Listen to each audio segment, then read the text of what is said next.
Sementara itu, Saudara, Wakil Menteri Keuangan Yuda Agung menegaskan kondisi fiskal Indonesia masih terjaga dengan defisit anggaran di level 0,7%.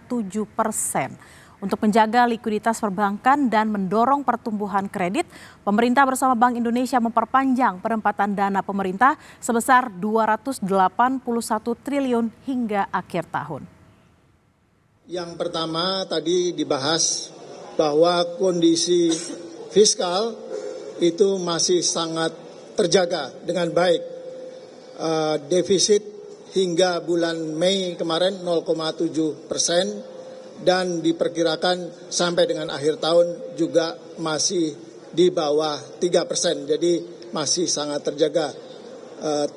Pajak juga tumbuh dengan baik 19,1% dan juga dari sisi belanja juga masih di atas 30%. Yang kedua tadi juga banyak dibahas tadi yang seperti disampaikan oleh Bu Destri adalah koordinasi antara anggota KSSK, termasuk antara Bank Indonesia dengan Kementerian Keuangan, khususnya yang terkait dengan penempatan dana pemerintah di perbankan.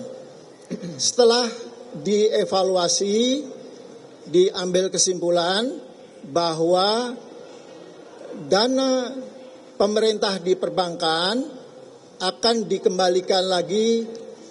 Yang kemarin 281 triliun akan dikembalikan lagi 281 triliun dan diperpanjang hingga akhir 2026, Desember 2026. Di samping itu ada tambahan 100 triliun sebagai standby in case diperlukan dan memang perbankan masih memerlukan likuiditas untuk menyalurkan kredit.